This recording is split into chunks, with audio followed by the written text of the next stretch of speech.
According to a recent poll, support for increased spending on national defense of the armed forces of Canada is at a 30-year high in this country. And that's a good thing because Mark Carney and the Liberals are about to embark on a massive spending increase on our armed forces, the likes of which we have not seen in 60 or 70 years. To talk more about it, thrilled to be joined by, as always, Paul Macucci. Paul, how are you? Good, Jim. How you doing? 81 billion pledged in the 2025 budget. 6 billion of that goes towards infrastructure, roads, and that's why you've seen this new defense industrial strategy. And that's Melanie Joly's kind of bailiwick. So that's why you see Honorable David McGuinty Joly and someone I'm not that familiar with, Stephen Fuhr. Which a great addition because he served in the armed forces. He was an F-18 pilot, was in the military, and he understands some of the issues, maybe the non-sexy issues, such as infrastructure and housing. And McGuinty and Fuhr announcing just this week that they're spending hundreds of millions of dollars to increase proper facilities, housing facilities in the different bases in Canada, upgraded ones, new ones, because if they're going to have more personnel and more spending, you need the facilities accommodated. Yeah, well, Brian Instead and I did an amazing show on that one where we actually went through with him, and he told us how he lived through his military career, and it was terrible. Like when he told us the stories, and he would sleep in homes that basically had walls falling down, had mold. I grew up in it. Yeah. My dad was in the Air Force. Crazy. And a lot of the military housing I grew up in with my father in the 70s and 80s, they eventually had to tear them down. Yeah. They couldn't be repaired. Oh yeah, that's what he was telling us. Like it was crazy. And the fact that, you'd sit on a waiting list for 3 years sometimes just to get into something on base. Absolutely. Yeah. I didn't know any of that. Absolutely. Honestly, it was all new to me. And here's the issue too. If you think about Canadian Forces Base, Cold Lake, Alberta, Petawawa, Ontario, Bagotville, Quebec, Gagetown, New Brunswick, all the different bases, a lot of them are quite remote. It's not like there's apartment buildings just outside the gates. Yeah. You're limited where you can live. Exactly. And they're stuck there. Yes. Like that's their life for however long they're commissioned to be there. Yeah, and the only time you get out there is on deployment like we have in Latvia now, or they're on a NATO assignment, or they're gone to different countries. But for the most part, when you're in garrison on base, you're on those remote bases. Yeah, no, I agree, Jim. And, I found it interesting. So they wrote a paper. So this paper came out. Yes. And they announced that these 3 ministers became the cohorts that make up this defense strategy. And they're responsible for rolling it out. They're the ones who they're the board that oversees procurement, the rollout, everything else. Yes. And they started off, which is, me, I like to read the reports. I like the analytics and the numbers. They start off the report talking about how volatile the world is and how dangerous it is for Canadians. But they're right. But, we as Canadians don't think that. So no, we don't. Like, it's very interesting. So, they started off and they said, the world's changing. It's now more dangerous for us as a nation, more volatile. We need to put some money towards this and start to get resources rolling out. And, I thought about it after, and I thought to myself, well, of course, right? Number one, the number of borders, the number of access into Canada as a nation is crazy silly. Well, it's unlike any other country in the world. Right? Second largest country in the world. With huge amounts of space that basically is uninhabited. Exactly. So, so this is a monumental task. So the dollars spent just because of the size of the nation is really fitting. So, and I think it's a great idea. The task is overwhelming. And I think that's a little bit what I read into this defense strategy, which kind of came out pretty quickly, was, again, they're talking about a 10-year period. And I'm like, okay, I think they need to, my first kind of critique of it when I read it, and we've said this on other shows, I think we got to narrow it down. I think we got to kind of, and the thing that I think we got to start to do when we do these press conferences and we do these releases is we have to get more granular. Such as? More detail, because when we go into this paper, right, so they're right now what they're talking about is they're talking about Well, and let me go through them, and then I'll explain Okay. as I go through. Yes. So they really have kind of a number of pillars. The first pillar being build world-leading Canadian firms in key sovereign capability areas. Correct. Right. So they're talking about building at home. They're talking about getting people equipped. There's 600, and I didn't even know this. They're categorized as defense or military companies. And apparently there's 600 in Canada. I believe it. Yeah. Oh, yeah. It's a big, and I didn't even It's a realize. huge part of the economy people don't realize. Yeah. It's around 200,000 people. But think about the shipbuilding going on in Halifax, in Quebec City, in Seaspan in BC. How many people employed there? Not to forget Bombardier in Quebec and in obviously Mississauga as well, Rochelle, Mississauga. It is across the country. It is, and I was like, okay, that's a great statement. I'm good, Yeah. right? Raise maritime fleet serviceability to 75% of land fleets to 80% and aerospace fleets to 85% to meet training and operational readiness requirements. So basically, this is the ability to service your own fleet. Right. So they've had some challenges with that. They realize it. Yeah, what people don't realize is that, say, a warship, whether it's the U.S. Navy, Canadian Navy, whatever Navy, they go on a deployment. For instance, the Gerald Ford aircraft carrier, by the time it gets back home to the United States, will have been in deployment almost a calendar year. Yeah. So after it comes back, it has to basically go in dry dock for a short period and do an overhaul, maintenance. Oh, yeah. How many people are living on that thing? Almost 6,000. Yeah. So you can imagine, the wear and tear on Right. that vessel, right? And then they'll say, okay, then we'll do a workup and then we're ready to go back. And then you have a sort of a medium term upgrade and overhaul. Then you have a long-term upgrade and overhaul. So military equipment, unfortunately, because it's used so hard and in such intense ways, it's land, sea, and air, that you have to do this regular maintenance, short-term, medium-term, long-term, every once in a while to keep it going. There's no way around it. Right. And it's been a struggle, right? That's Absolutely. been because we had very aging equipment. And quite frankly, it got to the point where there wasn't anyone in the military who knew how to fix it anymore, right? So we were struggling with that. Absolutely. I mean, our guided missile frigates, the Halifax class frigates, were built in the early 90s. Yeah. They're running to the end of their life. A lot of our tanks are from the 80s and 90s. Our F-18s are built in the 80s. The technicians and the mechanics and the specialists are great at what they do, but they can only do so much, Paul. Yeah. They can't perform miracles. Exactly. Increase the share of defense acquisitions awarded to Canadian firms to 70%, which is something you and I have talked about on shows before. Yes. Accelerate procurement of successful Canadian defense R&D innovations. Now that's big. That's big. That means research and development, and that means future systems, future software, future computer systems used in all forms of the military now coming from Canadian firms. As a country, Right. we have some of the world-class leading software students, computer scientists, physicists, mathematicians. To me, that only makes sense. Yeah, it does. Well, they do talk about getting universities involved and getting research grants and everything, which I thought was that part of it I loved. Boost government investment in defense-related research and development to 85%. Just spending on yourself. Spending on yourself. Right. Increase total Canadian defense industry revenues by more than 240%. Wow. So for those 600 plus or whatever it grows to a number of firms, increase the revenues going out to them.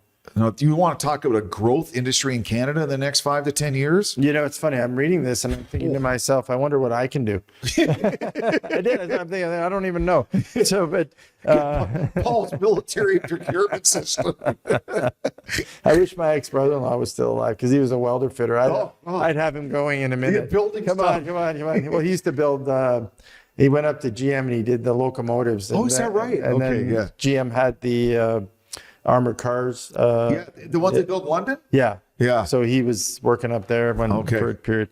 Grow defense revenues for Canadian small and medium-sized businesses by more than $5 billion annually. And that is the startup businesses who have a plan. And you know what a big part of this is, Paul? Yep. What they've learned, the lesson from Ukraine, is drones. Oh, yeah. A small drone can do great damage in the battlefield. So these small businesses who have new innovative ways to mass produce small medium-sized, large drones that can be used for surveillance, for battle, for defense and whatnot. That's the future of the military. The Ukraine's proven that every day. Yeah, well, it's interesting. So on another unrelated podcast, I listened to it one day, and it was really interesting. The gentleman on it, which I won't mention, but he was really good. He actually had a video game development company. He actually switched the company into drones and to military requirements for the U.S. It was much more profitable. Yeah. He didn't have to deal with all the marketing and development issues he had to do on the gaming side. And he went into it, and he's doing really well. And he's actually building drones and other things at like 1/100th of the cost. Right. Like it's not even crazy cost. The technology is not even crazy, but he's taking pre-existing ammunitions and weapons. He's attaching them to drones and other items that he's building, robotics, and he's actually launching them into market. And the U.S. military, which is what 1 trillion going to 1.5 trillion now, Yeah. right? And that's how crazy we're talking. We're talking, $80 billion over so many years, but they're 1 trillion a year, so that's the scope. But he's doing that very successfully and making a living. And I think on the show, I think his age was 30. So he's like $1 billion company. His age is 30, and he does weapons through his actually background being video gaming. And Paul, what Volodymyr Zelensky in Ukraine has taught all the nations around the world is if you have a decent drone and someone who can operate it, you could send that drone far away from the drone operator, take out a building or a tank or a plane, and not risk a human life at the other end. Yeah. It's a drone. It's a little robot vehicle doing the work. Yeah. And it costs a fraction. And think about the human cost. it's a lot less. It's a lot less. Yeah. So, and the last one they had, and it goes into detail, which I'll talk about in a minute, but create 125,000 new jobs in this industry. Yes. So as this develops, so it goes to, like you mentioned, a very big industry in Canada now. With jobs that'll pay well, tax revenue back into the economy, especially if they procure the SAB contract to build those SAB Gripen fighter jets in Bombardier in Quebec.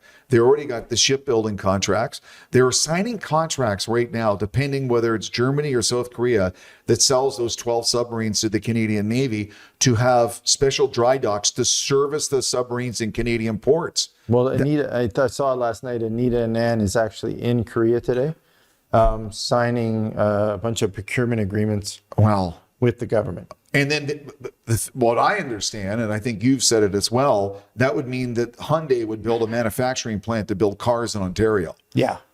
So they would build Hyundai cars in Ontario, and we'd buy the submarines. And I for a lot of reasons, I'd be surprised if South Korea doesn't get the contract for the submarines for Canada. For the platform it is, and for the fact that they promise they can get one new submarine into our Navy in such a short period of time. Because you mentioned the 10 years, and you mentioned how dangerous the world is. According to the BBC, they had an expert on, and the MI6 and the British Army are deathly afraid of what's going to happen within the next 5 to 10 years in Europe, in the world. Oh, yeah. And that Putin's not just stopping at Ukraine. So the impetus, the urgency to get new kit, new equipment, new troops, and people trained and ready to go is more important now than I think in our lifetime, Paul. Well, yeah, no, and I agree. And when I read through this, that's the thing that I'm asking next. So it's interesting. Before the show, I mentioned to you, I said, okay, great. In any business, any business plan, any ecosystem for a business that you build, you have to figure out kind of the who, what, why, where, how. So I go through this, and I like the idea. I like that they're actually thinking about a defense strategy. They're now, unfortunately, when you read through it, they're talking about holding committees, bringing in people, getting input, getting feedback. They're talking. There's a lot of classic Canadian procurement, right? Exactly. There's a lot of touchy-feely stuff through this, but there's no hard. And it's funny. There is a page, on page 17. And I thought to myself, man, this is the page I want to see. I got to page 17, I'm looking at it, and it breaks down key sovereign capabilities. And it says aerospace, ammunitions, digital systems, in-service support, personal protection, sensors, space, specialized manufacturing, training and simulation, and uncrewed and autonomous systems. That's the key right there. Yeah, well, it is. But you know what, Jim? What I want to see now. So I get here and I turn, I go to the next page, and I go back to, I'm back into kind of gobbledygook again. I'm back into, and I got here and I'm thinking, now I'm here, right? Now I'm going to start to see the sequence of what I'm actually, again. Buy it, build it. Build it. And then distribute it. What are my priorities? Yes. Right. So if I'm looking at all these things, I can't have them all today, but I can have them throughout the 10 years. When am I going to have them? Which one is the biggest priority for me? What is my biggest risk? How do I allocate my risk? All this. I'm looking for it. I'm almost looking for a business plan of defense. And I'm thinking to myself, should I write him a letter and see if he has time? Because listen, Minister, I will come up and I will sit down and I can work with you on it, because quite frankly, we can do this, right? But Paul, unfortunately, as a government, the way everything's evolved in the last 4 decades when it comes to the Canadian Armed Forces and the way our government works in the country, until a cruise missile hits a building in Canada, until someone drops... Paul, I know. I hate this. Until something like that happens, then everyone throws their hands in the air. Yeah, I know. And the government will rush to the companies and start building stuff that day. Remember the 4 towers? Right. Yeah, and 9/11. Right. It's just the problem is, do we need a human tragedy? Apparently. I know, but all the experts, the highest military and intelligence experts in the world, are pointing to direct threats that are on the horizon right now. This is not something theoretical. This is actually happening. And it's not a matter if it's going to happen. It's just a matter when it's going to happen. Right. So you have to start building and preparing and getting ready right now, not having a committee about it. We've had decades of committees. Exactly. And I don't, what I encourage when I read through here, I don't want to outsource it to a consultant group. No, I don't want the generals and the admirals. Exactly, because when I'm reading through here, the thing I'm kind of seeing as I'm going through the whole thing, and I'm reading page by page, sitting there, in my office, and I'm thinking to myself, I could see this being a great consulting contract now, right? Yeah, make a lot of money. Yeah, we get one of the big 5 consulting firms come in, they chunk it all up, they start to tell them, what your priorities is. They run it for a year because fees are great. And I'm like, come on now, seriously, we've been doing this a long time. You got to tell me. So you got to tell me, what do I need to be doing in aerospace? Well, if you go to the command of the Air Force, they need fighter jets like today. And what do I need to be doing with satellites? Well, surveillance and all that stuff. I mean, they have a contract set to start building a surveillance system, but that will take months and months until it's ready. Exactly. But they need to start the construction as soon as possible. But, we as a country are leaders in aerospace satellite technology. Yes, we are. Yeah, we are. Up in Ottawa, you have some of the best firms in the world. Absolutely. The space arm, everything. So that is something we can do. Right now. Ammunition, we already do it. But we could do more. And these people that are out of work and these factories that are basically lying still, ramp them up, retool them, which has been done in the past, to make the stuff that they'll need. So let's grab a map. Right. Let's grab a map. We did a show yesterday on Winnipeg and some of the challenges that Manitoba's having. Perfect city, centrally located. Open up. You want to employ some people, and they're unfortunately a smaller size population wise, and their economy is like directly head on linked to the United States. Right. So literally, 75% of their exports, 75% of their imports, it's almost like this directly from the US. So how will we change the calculus, change the math? Do your ammunition tier, digital systems, right? Could you do anywhere? Well, that's your university programs with your kids who don't have jobs right now, quite frankly. Waterloo, Ontario. Exactly. So there you take your digital systems hub and you take it into Waterloo. We're building the program. So we're doing it right here live on this show, right? And as we do it, we're sensors, space, specialized manufacturing. There's enough people around the table that can probably call it right now and tell you why. And, if you need minerals and resources that are key and critical and, the core resources that go into the weaponry, you have to be close by. So therefore, you move the factory close by, you get it ready. Those are all things we need to do. Admiral Topshee is the commander of the Canadian Navy, and he's a very astute, educated, senior naval officer who understands what's happening in the world and understands Canada's place in it and understand the needs of the Canadian Navy and the equipment it needs to survive. It's not enough just to say we're going to send our finest young Canadians into some battle. They have to survive the battle. Right. They have to have the right equipment to survive the battle. And if you talk to the commanders of the Army, Navy, and Air Force and actually ask them what they need, what's the 2 or 3 most important pieces of kit you need for your soldiers, your airmen, your sailors, they will tell you. They know implicitly what is needed. And so you don't need a consultant. You just need to consult the dozens of officers that reside in National Defense Headquarters in Ottawa.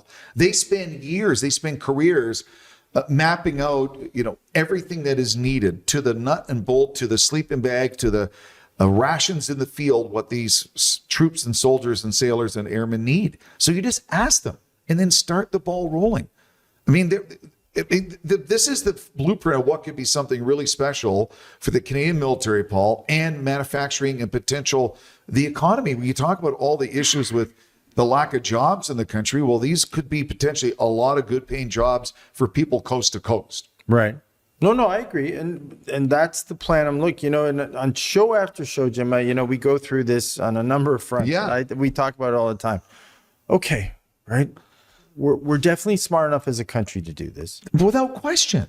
Why don't we do it? And it's getting down to the, and we're being out hustled. Whether we were talking about hockey the other day, right? Or whatever sport we're talking about, sometimes you get out hustled and you lose the game. Yes, you do. The Olympics is over. The Leafs go into Tampa yesterday, right? This is a family show. Don't talk about that game. It was ugly. But they got out hustled, right? It was horrible. Yeah, they got out hustled because, they weren't ready to play again. No. They were kind of not on their toes. So they got out hustled. We're getting out hustled in the defense world because we're not up on our toes and we're not moving and we don't have a plan in place. So we quickly have to get a plan in place and then start to execute. If it's perfect, I think at this point, it doesn't really matter. No. I think where we're kind of overthinking this as a country, and I think as a political, I think each political party, you won't get anyone on any political party will argue against this right now. So, Paul, I think it would be political suicide to actually say this is a dumb idea. Correct. And if it's not perfect, fine. As you're building things, as you're making things, as you're growing, you can adjust and improvise and make some corrections along the way. Andrew Coyne from the Globe and Mail wrote a tremendous column a couple of weeks ago and said, this country has been complacent for so long because we assumed America would always be our friend and assumed we would never be in this position. And now we're caught with our pants down as a country, having to scramble. Well, that's a quick fix. We, as you said, we have the skill, the knowledge, the brain power, and the know-how, and the resources to fix this. Right. But you have to make the decision, start building it, and if things aren't working, fix it as it goes along. So we have the what. So when I'm going through this, the what is spelled out. Right. So we kind of, the sovereign capabilities we have, we know. We don't really know who because we haven't got to recruit everyone and we don't know where. So where we're struggling now is we can do another year of sitting around and trying to do commissions and have conversations with the 600 existing private firms are there. They're producing for what's going now. But a year is ludicrous to me to spend. I know what you're saying, Paul, but this isn't a year away. So this plan is more than a year away now, right? Well, we need to start doing stuff as a country now, today. But and it's recruiting, I think, and this is where my observation is. It's recruiting someone to lead this team. The ministers can be the the board. Oh, you mean someone overseeing these three ministers, like an overseer to bring everything together? Yeah, you need Right. you need someone to come in who has the experience in doing this to take control of it and drive it out, and then they need to be given the latitude to make mistakes. So you need to put that in as a contingency plan that they're going to screw up along the way, but you know what? You still got the job. If we're going to bring another 300,000 into the service, quite frankly, there are going to be some things that go wrong. So don't be astounded if bad things happen along the way. That's too bad. It happens. I'm sorry, but that's life. People are people. You know, don't overreact. There'll be social issues along the way. Don't kibosh. You know, you can't because it is a big push. If you're fast tracking anything to get it done, you have to make allowances for human behavior. Okay, so we put that aside. We give them the latitude. Then we say, okay, we need to put them where in the country are all these things best strategically placed. Now, it could be for votes. We've had this discussion before. I don't care at this point. So, you know what? If the Liberal Party places this in their areas where their constituents are, their voters are, I don't care at this point. I really don't. Well, the country can't afford to care. I don't think most conservatives don't care. Honestly, put it wherever you think it's best. And if you need to put it somewhere to get political votes, put it there, right? Because it's protection of the country. Now you have it there. Now you have to go in, almost taking a lesson from Sweden, who you bring up on other shows, and you've talked to me about, when we set up for shows, set up a rollout program where you can go build the infrastructure for these people to live, shop, recreate, work out, take care of their families, educate, the basic needs of these people. Set it up so they can go there and they can actually get set up to go. So now you set up these people, you have them in place, you figure out where. Now you have to put the money in to get the third-party companies that need to assist them to build the things to get them to be successful. Mm-hmm. Like, to me, it's not none of that is here. None of that is here. So, Paul, I believe I'm trusting that the senior officers, the generals, the admirals, the leaders of the Canadian military, and the Department of National Defense, they know what's needed, where it's needed. They just are trying to get the government. It's been written about and talked about. The clerk of the Privy Council and the red tape in the Canadian government and procurement is so slow moving. It's like watching a glacier melt. Mm-hmm. And there has to be a faster way. And this is where Mark Carney has to use his political bully style. I mean, to run Brookfield, to run the Bank of England, to run a hedge fund, sometimes he has to be a bit of a bully to get things done. Sure. So this is where he has to use that management style and push through a lot of that and say, I don't care how it was done before. This is how we're going to do it now. We need to start building this right now and start getting the people and getting the equipment in as soon as possible. We don't have years to wait. We have months. Mm-hmm. A lot of Canadians for years just didn't think, well, who cares if it takes 10, 15, 20 years? It's never going to, we don't have to worry about it ever. Yeah. But those days are over. No, I'm with you. And, in the rollout of this, he stood up, he did a speech on it after Davos. He said, here we are, here's where we're going. Okay, now that's fine. Give me some comfort.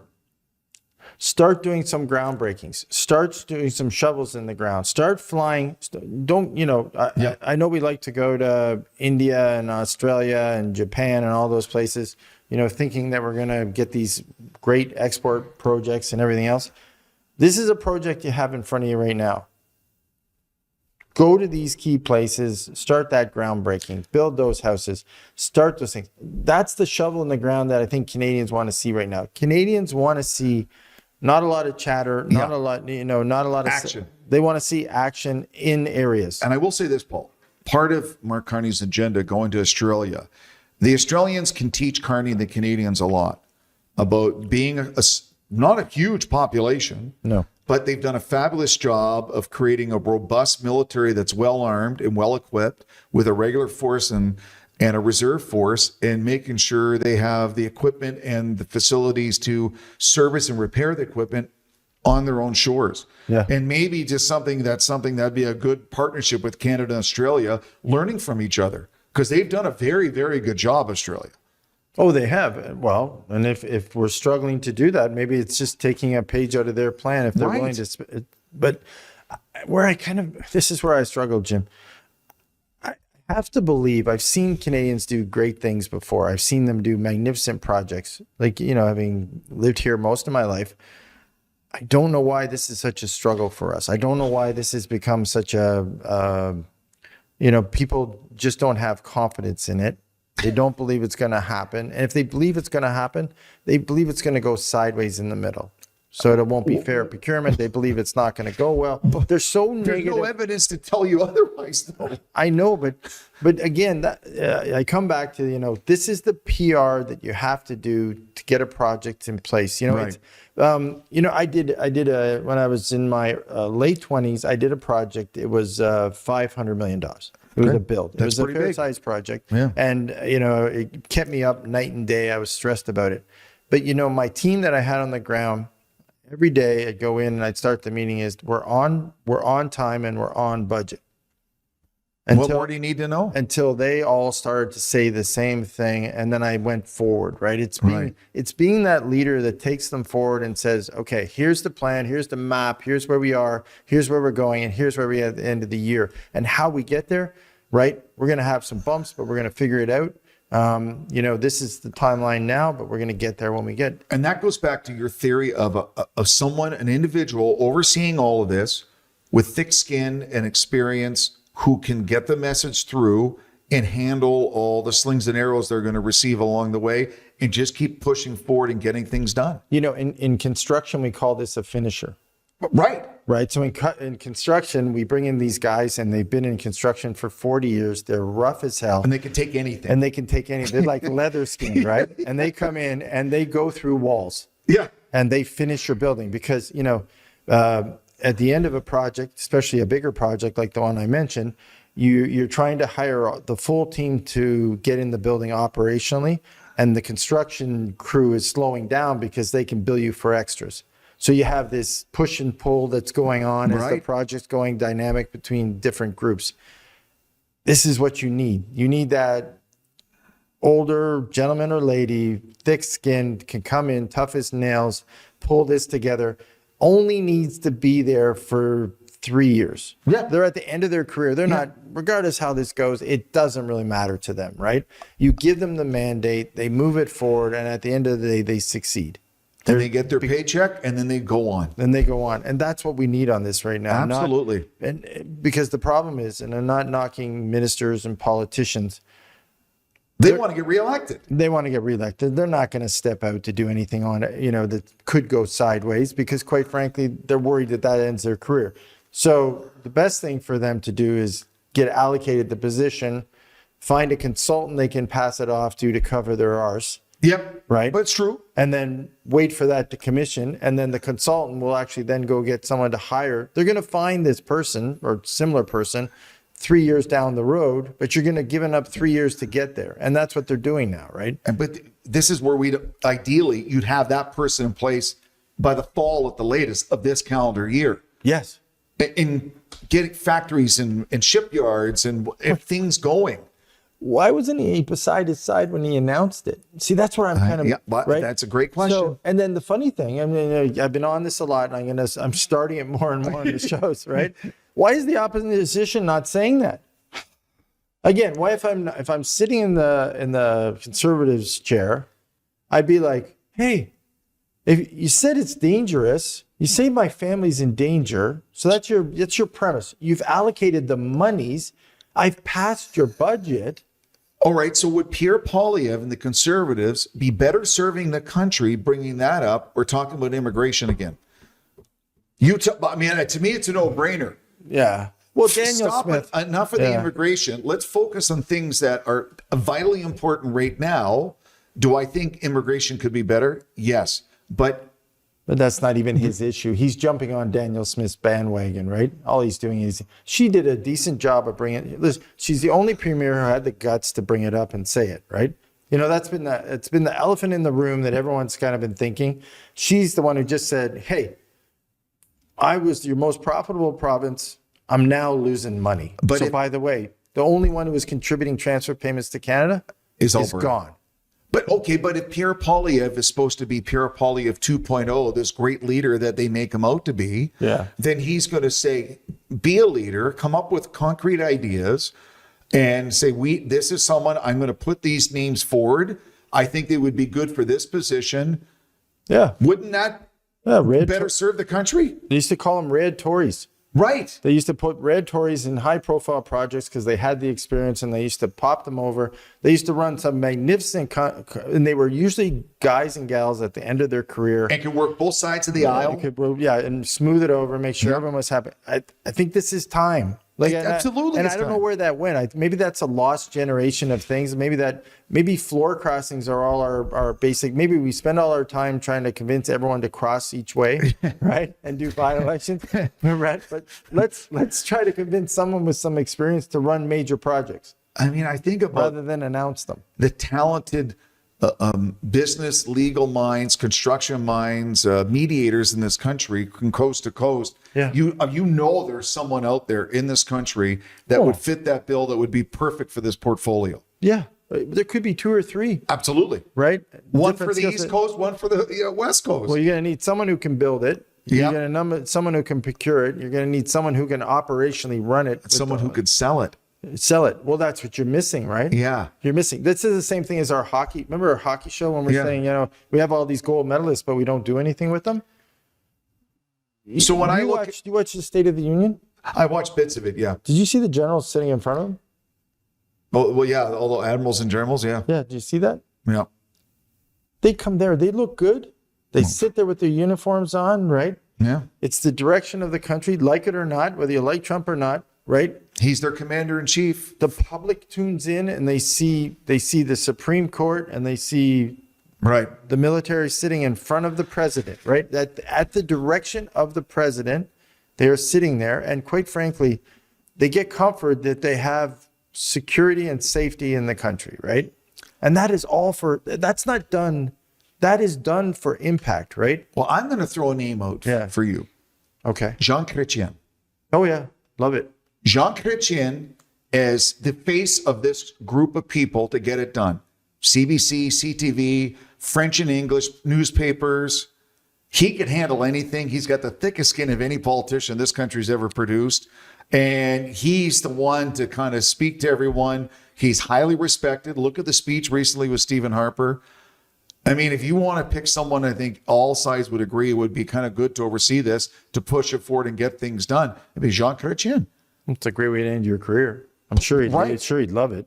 He definitely knows all aspects of it. He knows intimately the country, the good and bad of pitfalls of this country, coast to coast. Yeah, what a patriot, protecting your country in your final mission. Absolutely. Yeah, it's a great story. I mean, and then he would go and do talk shows, do interviews, and then have people delegated to do more of the hands-on dirty work. Yeah. Perfect guy to oversee this. Yeah, and you also succession plan it. Mm-hmm. So quite frankly, as he disappears in year 2 or 3, then we have the next person to take over. Exactly, to run it to success. And that's, again, assigning ministers that are just trying to get voted for every election is the wrong move here. And quite frankly, God bless them trying to do their best, but they have so many other issues to deal with. And that's why I see this, it's an interesting announcement.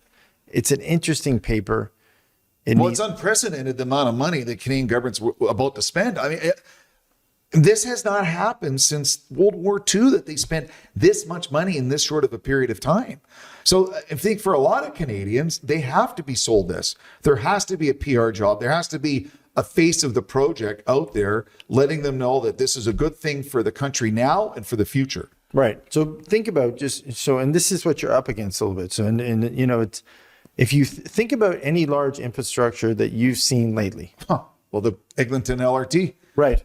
15 years of construction. At every party and dinner party and every event you go to right now, everyone laughs about it. So we have, and this is what you're up against a little bit from large projects in Canada right now. Mm-hmm. You're up against the negative connotation that Canadians cannot succeed in large projects. We've built this self-fulfilling prophecy by watching ourselves fail on big infrastructure projects over the last 10 years.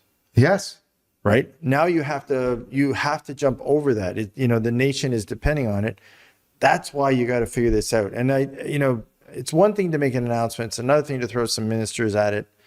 I think you got to go further. Well, and a guy like Jean Chrétien, famous for the Shawinigan handshake. He takes no nonsense off anyone. Right. And he'll have no trouble calling out politicians on any party if he thinks they're out of line, or any CEO or any foreperson on a job site to say, no, this is not good enough. We need to get this done. Yeah. He can get things done. And you'd get comfort with him sitting with all the military in front of him at a table, watching him direct with a chart on that gave the timelines for all these things. Then Canada would be like, oh, planes will be ready here, boats here, this here. And he goes to the shore and he has the flyby overhead. He has the boats being launched with champagne cracking on the side. Now we're talking, right? Because you're seeing, as a Canadian, tangible results to the money and the effort. And when's the last time you saw that? Well, it's been a while. It's been a while. And so, and as a Canadian, I think now with everything going on with Trump in the U.S., in the world in general, we could use some of that from our own morale. Yeah, for our own psyche. It is. Well, that's, whether it's the Olympics or whether it's the State of the Union or whatever it is, the reason you do those things is to collectively bring a nation together to get behind what you're doing. And we have Canada about to play soccer games in the World Cup in June. And for Canada, the men's team has never won a game of the World Cup of soccer. Yeah. If they win a game, just win a game. Alphonso Davies and Team Canada are pleased that he's healthy for the games. That's big for the whole nation. I know, but shouldn't we be kind of pumping them up on a pedestal now? Well, they're trying. They have some tune-up games at the end of March at BMO Field in Toronto. And then from April on, it's going to be nonstop. Yeah. From April on, it's going to be nonstop building up to the games in June. Well, I hope so. Those are the things we need. But when it comes to these men and ladies of the military, those are the things, because quite frankly, the more we talk about this, if you want to get great recruitment and you want to get people to commit to something, create a program. I'm on time and I'm on budget. It's funny how people will buy into a funny slogan. They bought into elbows up.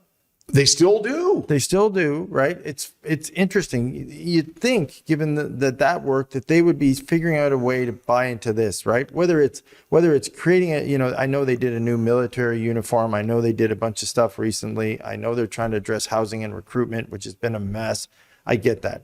But it's now trying to figure out to put a face on it. So when people look at it from the outside, they're like, oh, I know they've tried to do that with their social media and do different kind of, the videos are very well done and well produced. And sometimes it's just music over visuals of the military doing different things, search and rescue, out in the field, flying planes, parachuting, really cool kind of stuff. And I think obviously they're appealing to a certain age group of young Canadians, young men and women who are interested in doing that thing. And that's something they could be better at and do more of. Because I mean, let's face it, the people they're going to be recruiting and going to boot camp and doing these jobs will tend to be people that spend a lot of time on the internet and on their phone. Yeah. Well, credit to them. It is starting to work. Actually, I went to another business recently, and one of the ladies there who I've known for years, I was talking to her on the way out, and she said, my son joined. Fantastic. Yeah. Recruitment's up 13%. I'm like, good for you. And she says, he was a kid, who came out of high school, kicked around to college, never did very well, had 2 or 3 jobs. I said, hey, you know what? He's going to get disciplined. Yeah. Yeah. So, and $52,000 a year as a private. Yeah, exactly. That doesn't suck. No. And not a lot of living expenses. No, and so he's going to bank. He's going to bank money, and he's going to experience things he wouldn't in another walk of life. Yep. And if he's there 3 years, 5 years, however long he's there, he'll be better for it. Yeah. No, I'm with you. I think, Jim, coming out of this, again, I like the plan. I need the details. So if I had any recommendation for them and the defense strategy right now, you need a key leader in this right now. You need to put a figurehead in, and you need someone to break it down, the who, what, why, where, how. You need to figure out a way to get the confidence of the people. And now, personally, I feel the first big ball to drop will be the submarine announcement. I hope so. But And that should come. We're at the end of February, so I believe that should come March at the latest, early April, to say, hey, Canada, here we go. This is an example of the plan at work. I hope so. I hope so. But I'd like to see a layered plan now. I just don't Right. want to see, like, I want to see how you show me how this $88 billion is going to roll out, where it's going to roll out. You do that. Listen, I'm the first one on board. It's a huge game changer. It's a huge paradigm shift for the Canadian government and the Canadian military. And it's going to be fascinating as the recruitment is going up and up and up and the equipment's being built, how it changes. And you know, the interesting part of it, if it's me and I'm sitting in their shoes right now, guess when I do it? When? I do it right before July 1st. Canada Day. Of course. I do it before the Canada, the Kuzma discussions. I do it right there. Here's Jean Chrétien. Here's the announcement. Bang, bang, bang. Yep. I roll out all the pomp and circumstances leading into Canada Today. Fly by over Parliament Hill. Here's the plan. Here's where we're going. I have it all tight. And ready to go. And I don't do it in one place. I don't do it in Ottawa. I do it in each of the places that I'm strategically going to do each of these things. Montreal, Halifax, Vancouver, all the cities. I show them how they unite as Canadians and how their common bond in defense of Canada is not just in one province or one place, it's across the nation. And that's how I do it. Oh, brilliant. And of course, in the north, because they're going to talk about expanding surveillance and a military presence in the far north as well. That'd be fantastic. Yeah. People would love it. People would buy into it. Yeah, absolutely. And social media and the press will go with it. So yeah, we have a plan. We just got to execute it. He's Paul. I'm Jim. Thanks for watching.